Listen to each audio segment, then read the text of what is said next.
15 तोड़ टूटे हैं और ये 5.25 लाख का हो गया सर। अब से पहले एक भाव अच्छा मिल गया था हमको, और अब ये अगर ये भाव मिला ना 30 का भी प्लस भाव मिल गया तो ये करीबन 4-5 लाख रुपए आराम से और निकल जाएगा सर। वो निकल जाएगा। खर्चा निकाल के सर ये 10-12-15 लाख तक आराम से निकाल सकते हैं। इतना तो कमा लेंगे सर आराम। चमक के लिए सर हमने FEZNMN एक दवाई आती है, उसके यूज करेंगे तो उससे कलर क्वालिटी अच्छी होगी सर जी। एक तो 12 खात आता है सर, और एक रिचुमिक आती है जो जड़ों के लिए शानदार काम करती है। तो उसको चलाए जो पौधा तंदुरुस्त रहेगा, जड़ों पकड़ते ही मतलब वापिस।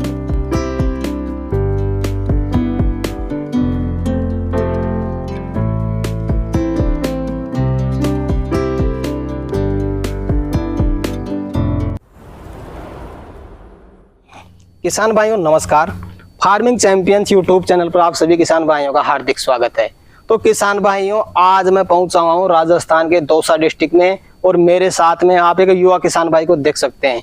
ये किसान भाई करीब 1 एकड़ के पॉली हाउस में शानदार खीरे की खेती करते हैं हर साल, और इस बार भी आप देख पाएंगे किसान भाई की शानदार क्रॉप चल रही है खीरे की। प्रोडक्शन किसान भाई का चालू है, और यहाँ पे हार्वेस्टिंग अभी के टाइम भी चालू है। आप देख सकते हैं तुड़ाई किसान भाई की चालू है।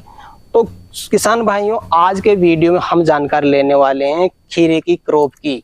खीरे की खेती हम कैसे करें, खीरे की खेती सफल तरीके से कैसे करें। वैसे तो काफी सारे किसान भाइयों ने पॉली हाउस लगा रखे हैं, खीरे की खेती करते भी हैं, लेकिन भाई साहब ज्यादा प्रॉफिट नहीं कमा पाते। उसका रीजन ये है कि उनके पास में प्रॉपर जानकारी नहीं है, अधूरी जानकारी है, और उसी अधूरी जानकारी का नतीजा है कि जितना प्रॉफिट आपको मिलना चाहिए पॉली हाउस से उतना नहीं मिल पाता। तो आज के वीडियो में हम गाइड करने की कोशिश करेंगे आपको कि प्रॉपर जानकारी क्या होती है, कौन कौन सी बातों का ध्यान रखना पड़ता है, और उन बातों का ध्यान रख के किस तरह से पॉली हाउस फार्मिंग से हम ज्यादा पैसा कमा सकते हैं। वीडियो में काफी अच्छी जानकारी मिलने वाली है, वीडियो को कंप्लीट देखें। वीडियो पसंद आए तो लाइक शेयर करें, और जो किसान भाई हमारे चैनल पर पहली बार आए हो चैनल को सब्सक्राइब करें। तो आइए किसान भाइयों आज का वीडियो शुरू करते हैं। सर जी नमस्कार। नमस्कार सर। सर जी एक बार किसान भाई को अपना परिचय बता दें। सर मेरा नाम सोनू मीणा है, राजस्थान दौसा डिस्ट्रिक्ट और रामगढ़ पचवाड़ा तहसील में रहने वाला हूँ जी। तो सर जी सबसे पहले तो मैं ये जानना चाहूंगा पॉली हाउस फार्मिंग करते हुए कितने साल हो चुके हैं आप? सर मेरे को ये 3-4 साल हो गए सर। 3-4 साल हो गए जी सर। और जिस पॉली हाउस में अपन खड़े हैं करीब कितने क्षेत्र का पॉली हाउस है? 1 एकड़ का सर। 1 एकड़ का। इसको लगाए हुए कितना टाइम हो चुका है सर जी आप? इसको लगाए ये करीबन 3-4 महीने हो गए सर। अच्छा। और जिसमें 2 महीने की फसल हो गई हमारे। तो इस पॉली हाउस में फर्स्ट ही क्रॉप आपकी है? जी सर। पॉली हाउस जो आपने लगाया सर जी सब्सिडी बेस पे लगाया कि अपने पैसों से लगाया? अपने पैसे से लगाए। करीब कितनी कॉस्ट लगी इसमें आपकी? इसके अंदर ये 20-25 लाख रुपए करीबन लग गए थे सर हमारे। 20-25 लाख रुपए? जी सर। 25 लाख में अपना कंप्लीट हो गया? तो सर जी सब्सिडी बेस पे ना लगा करके अपने पैसों से लगाने का क्या कारण, थोड़ा कारण जानना चाहिए। सर इसका कारण यही है कि हम मतलब ऑनलाइन सिस्टम हो गया आजकल, ऑनलाइन फाइल लगाते हैं तो उसमें नंबर आए या ना आए, इसलिए नंबर नहीं आए पाए, और हमको पैसे थे हमारे पास तो हमने फिर सेकंड हैंड लगा लिए। सेकंड हैंड लगा लिए। जी सर। जी तो सर जी आज के वीडियो में किसान भाई को जानकारी देना चाहेंगे खीरे की क्रॉप के बारे में। जी सर। काफी सारे किसान भाई ने पॉली हाउस भी लगा लिए, नेट हाउस लगा लिया, लेकिन प्रॉपर तरीके से खेती नहीं कर पाते, और आज भी वो सफल तरीके से खेती ना करने की वजह से उतना प्रॉफिट नहीं ले पाते जितना कि आप जैसे जानकार किसान भाई इससे ले पा रहे हैं। जी सर। सबसे मुख्य कोई चीज रहती है तो समय का चुनाव अगर हम सही कर लेते हैं तो शायद काफी ज्यादा डिपेंड करती है अपनी फसल की कितनी अच्छी चलेगी, क्या रोग लगेगा, कितने ज्यादा प्रॉफिट हमें मिल पाएगा। जी सर। आपने जो बीज रोपण किया अपने पॉली हाउस में करीब किस समय पे किया सर जी? सर हमारे इसमें बीज लगाए थे करीबन हमें ये अगस्त के समथिंग लगाए थे। अगस्त में हाँ। फर्स्ट वीक में एक लास्ट में सर जी? ये लगाए थे हमने 20 अगस्त को। 20 अगस्त को। हाँ जी सर। अपनी वैरायटी बता दी किसान भाई एक बार। ये सर इसमें एम स्टार रिजवाइन का। करीब 1 एकड़ में कितने सीड लगाए सर जी आपने? इसमें करीबन 8,000 के समथिंग बीज लगा था सर। 8,000 की लगभग? जी सर। जी तो सर जी जैसे आपका पॉली हाउस लग के तैयार हुआ, जी सर, आपने पॉली हाउस की तैयारी किस तरह से की? सर हमने पहले इसका काम चल रहा था जब, तो हमने पहले इसमें गोबर खाद आता है उसको डाल दिए। इसमें काम कंप्लीट नहीं होता जिससे पहले ही, और काम चलता रहा था, और हमारे खाद आते हुए बाजोत चल रही थी। करीब कितनी ट्रॉली डाली अपन ने गोबर की खाद? इसमें 20 ट्रॉली डाली। 20 ट्रॉली डाली। जी सर। जी। फिर उसके बाद हमने बाजोत करके और फिर हमने इसमें ब्रेड बनाई, पहले कच्ची ब्रेड बनाई, फिर उसके बाद बेसल डोज आती है सर, बेसल डोज डाली इसके अंदर। थोड़ी सर जी बेसल डोज की मात्रा 1 एकड़ के लिए कितनी डाली किसान भाई वो भी बताएं। सर वो में एक तो DAP सुपर फास्फेट ये 50-50 किलो की समथिंग डाल देते हैं हम। जी जी। और वैसे वर्मी कंपोस्ट आता है उसको डाल दो 10-12 कट्टे जी। और फिर उसके बाद में जिंक वगैरह छोटा मोटा आइटम आता है तो वो अपने बेसल के रूप में आता है तो उसको डाल दी सर। फिर उसके बाद में ब्रेड बना के दोबारा और फिर बीज रोपण किया था। कच्ची ब्रेड बनाए उसके ऊपर बेसल डोज डालें जी सर। और फिर आप ब्रेड को पक्के बना दो। पक्के बना दो जी सर जी। करीब करीब 1 एकड़ में कितनी बेड होगी अपनी टोटल? सर ये एक साइड में 25 है, दोनों साइड 50 बेड 50 बेड है। जी सर। जी बेड भी बना दिया अपन ने। जी सर। उसके बाद में ड्रिप बिछाने का, बीज रोपण करने का थोड़ा वो तरीका बताएं किसान भाई। सर हमने पहले ब्रेड बना के फिर इसमें ड्रिप लगाई थी तो ड्रिप की करीबन बीच में 4 एंगल गैप डिस्टेंस होना चाहिए था। जी सर। जी जी जी। और फिर इसको लगा के फिर बीज रोपण किया था। बीज रोपण बीज से बीज की कितनी दूरी रखी सर जी आपने? 1 फीट। जिग में लगाया आपने? जिग में लगता है सर। 1 फीट लगाया। जी सर। जी। तो बीज रोपण करने के बाद पानी किस तरह से चलाए किसान भाई? पानी चलाए सर यही मतलब पूरा ब्रेड साइडों तक गीला हो जाना चाहिए या 2-3 घंटे लाइट चलाएंगे हम तो उसे प्रॉफिट हो जाएगा, उससे अपना काम कंप्लीट हो जाएगा। बिल्कुल सर। पानी जो आप यूज में लेते हैं फार्म बॉन्ड का लेते हैं कि बोरिंग का लेते हैं आप? सर अभी तो बोरिंग का ले रहे हैं। आपने फार्म बॉन्ड नहीं बना रखा है? नहीं सर। तो बोरिंग के पानी से भी क्रॉप हो जाती है अच्छी? हो जाती है सर, लेकिन पानी शायद मीठा होना चाहिए। मीठा और मतलब कम pH का होना चाहिए सर। pH ज्यादा नहीं होना चाहिए उसमें। हाँ सर। जी जी। तो सर जी जैसे अपन ने पानी भी चला दिया, जैसे अपना पौधा अंकुरित होता है जी सर, तो पौधा अंकुरित होने के बाद पानी किस तरह से चलाए किसान भाई, क्या सावधानी बरते हैं फिर?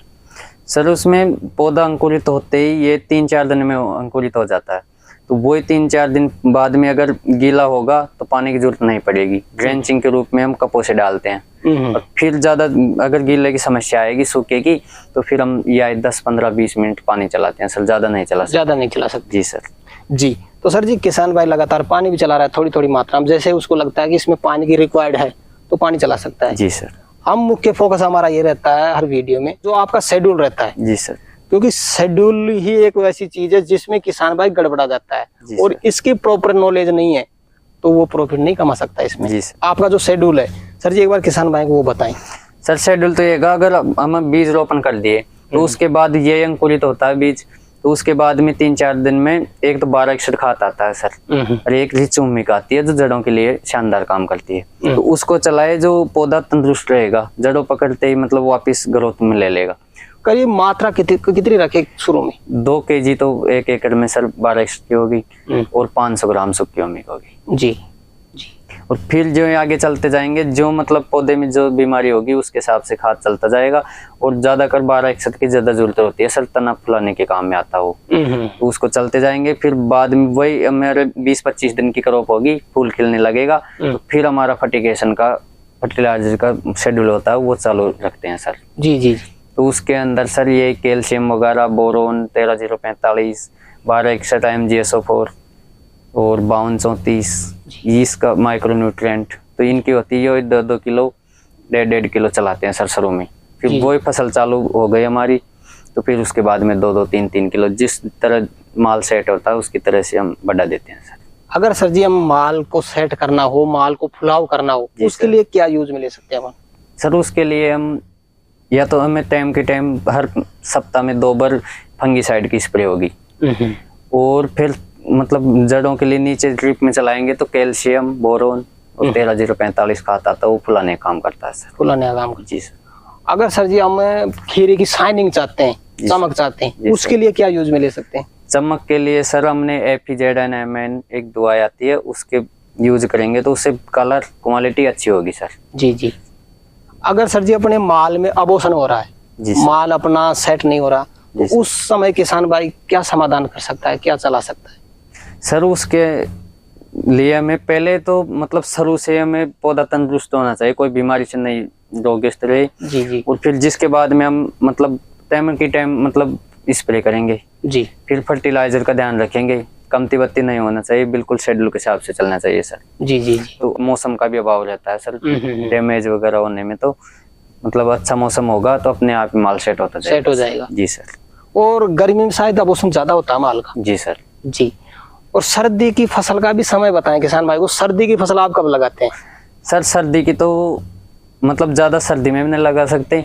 ये हमें नवंबर अक्टूबर में फसल लगना जानी चाहिए, लगा देनी चाहिए। जी सर जी। यही फिर मतलब सर्दी के बाद के लगाए तो फिर वही फरवरी में लगा सकते हैं सर। जी जी। तो सर जी अपनी क्रॉप करीब कितने दिन की हो चुकी है, कितनी बार हार्वेस्टिंग कर लिया आपने? सर ये करीबन हमारे 2-2.5 महीने की करीबन फसल हो गई। जी जी जी। और इसमें 15 तोड़ हो गई सर। 15 बार तुड़ाई कर ली। जी सर। सर जी मुख्य समस्या नए किसान भाई को इस जगह भी आती है, जी सर। इसमें रोगों की पहचान नहीं कर पाता और रोग लग जाते हैं उसका निदान नहीं कर पाता। तो इसमें मुख्य रोग कौन कौन से लगते हैं? सर मुख्य रोग इसमें ब्लाइट आती है, थ्रिप्स आती है वगैरह, जड़ नेमाटोड आ जाती है और ये डाउनी आ जाती है जी, और व्हाइट फ्लाई, ये तो चलती रहती है सर। ऐसे इस बीमारियों को ध्यान रखे, पत्ता जलने लगा थोड़ा बहुत तो उसकी स्प्रे करके उसको ध्यान दे थोड़ा जी, तो कुछ नहीं होगा सर। सर जी अगर अपन बात करते हैं नीमाटोड की, जिसको किसान भाई जड़ गांठ भी बोलते हैं, जी सर, उसका तो सिंपल इलाज है कि आपको भाई साहब सोलराइजेशन करना पड़ेगा सर। उसके अलावा कोई इलाज नहीं है। जी सर। एक बार अगर आपके जड़ गांठ आ गई तो मानो कि पोली हाउस खाली है, कोई इलाज नहीं हो सकता उसका इलाज नहीं है जी। उसका निदान तो किसान भाई कर सकता है, सोलराइजेशन उनका करना पड़ेगा। लेकिन जैसे डाउन मिल्ड्यू आती है, जी सर, आप बता रहे हैं, उसका निदान किसान भाई कैसे कर सकते हैं? अगर सर वो शुरू में आने लगी उसी टाइम ध्यान रखे तो मेलोडी आती है, एक्रोबेट कैब्रिटॉप आता है, सीओसी कॉपर आती है, तो उसको ड्रिप में भी चलाए और प्रतिदिन मतलब एक दिन छोड़ के एक दिन लगातार मतलब उसमें स्प्रे करे 1-2 दिन, जी तो ऑटोमेटिक उस जगह की जगह जाम हो जाएगी सर। जी जी। और अर्ली ब्लाइट जिसे बोलते हैं अपन, जी सर, उसका निदान कैसे कर सकता है किसान भाई? और अर्ली ब्लाइट की पहचान कैसे कर सकता है किसान भाई? सर ब्लाइट तो देखो मतलब सीधे सीधे छन के दिखेंगे उसके। तो जैसे कि हम देख पा रहे हैं कुछ समस्या आपके पौधों में भी है जी ये, यस आई थी सर ये। तो ये आप देख सकते हैं किसान भाइयों, ये जो समस्या अगर आपके भी आती है तो इसका निदान आप कैसे कर सकते हैं? किसान भाई से पूछते हैं सर कैसे निदान कर सकते हैं? सर इसकी स्प्रे की एक्रोबेट कैब्रिटॉप करो, फिर जड़ों के अंदर भी सीओसी कॉपर चलाओ जी, तो ऑटोमेटिक सही वो हो जाएगी। और थोड़ा मौसम भी सही रहना चाहिए सर। मौसम भी अगर खुला है तो शायद बीमारी कम लगती है सर। और व्हाइट फ्लाई, इसमें किस चीज का स्प्रे करते हैं सर जी आप? व्हाइट फ्लाई की तो सर देखो बहुत सारी चीजें आती है, टोकन भी आती है, सिस फ्लाई भी आती है और व्हाइटो प्लस भी आती है, तो इसमें खत्म हो जाती है सर। खत्म हो जाती है, बिल्कुल सर। सर जी अपनी क्रॉप क्या उम्मीद है कितने महीने और चल जाएगी आगे? सर ज्यादा कौन 1.5 महीने और चलेगी ये करीब। 1.5 महीने और चलेगी जी सर।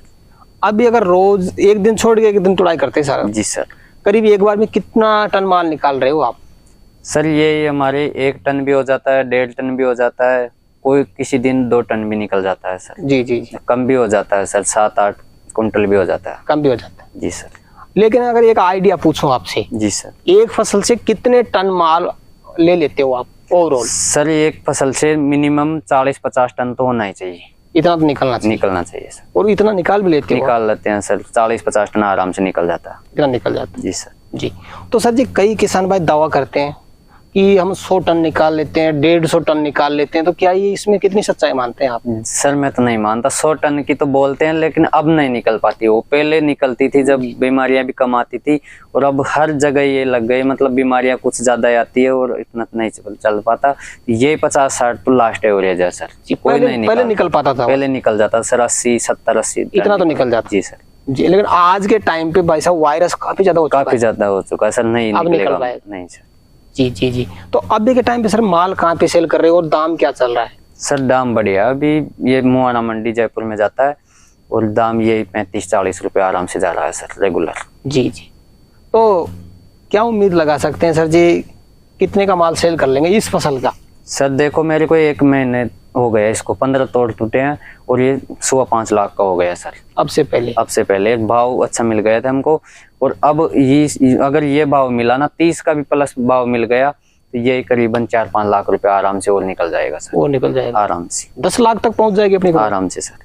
खर्चा अगर मैं जानना चाहूँ आपसे? जी सर। इस फसल में एक फसल में कितना हुआ है सर? इसका खर्चा में बीज खाद सबको मिला के जोड़े तो ये 2-2.5 लाख के समथिंग खर्चा हुआ अभी तक। 2.5 लाख रुपए? जी सर। तो सर जी 12 महीने के हिसाब से कैलकुलेट करें अपन? जी सर। तो दोनों फसल से कितना खर्चा हो जाता है अपने को? खर्चा यही सर 5-6 लाख रुपए लास्ट करीब। 6 लाख रुपए आराम खूब मान सकते हैं? बिल्कुल सर। और प्रॉफिट कितना मानते हो, कितना कमा सकते हैं अपन खर्चा निकाल कर? खर्चा निकाल के सर यही 10-12-15 लाख तक आराम से निकाल सकते हैं। इतना तो कमा लेंगे सर आराम से। जी। तो सर जी काफी अच्छी जानकारी किसान भाइयों तक पहुंचाया आपने, और किसान भाइयों को काफी कुछ इस वीडियो से सीखने को मिलेगा। जी सर। नए किसान भाई को क्या संदेश देना चाहेंगे, क्या गाइड करना चाहेंगे, अपने हिसाब से उनको गाइड करें सर जी एक बार। सर मैं यही कहना चाहूंगा किसान भाइयों को, अगर नए है वो पहली बार फसल लगाना चाहते हैं तो वो पहले जानकारी ले किसी से। जी। और आराम से इसमें मतलब रिस्क ना उठाए सर जी। और आराम से किसी के पास काम करके या सैलरी में वगैरह काम सीख ले, फिर जिसके बाद में खुद प्रोडक्ट चालू करे, फिर आराम से खीरे कर फिर लॉस होने की गुंजाइश नहीं होती सर। जी। तो सर जी आज किसान भाइयों के लिए समय निकाला और काफी उपयोगी जानकारी किसान भाइयों तक पहुंचाई, उसके लिए आपका बहुत बहुत धन्यवाद सर। धन्यवाद।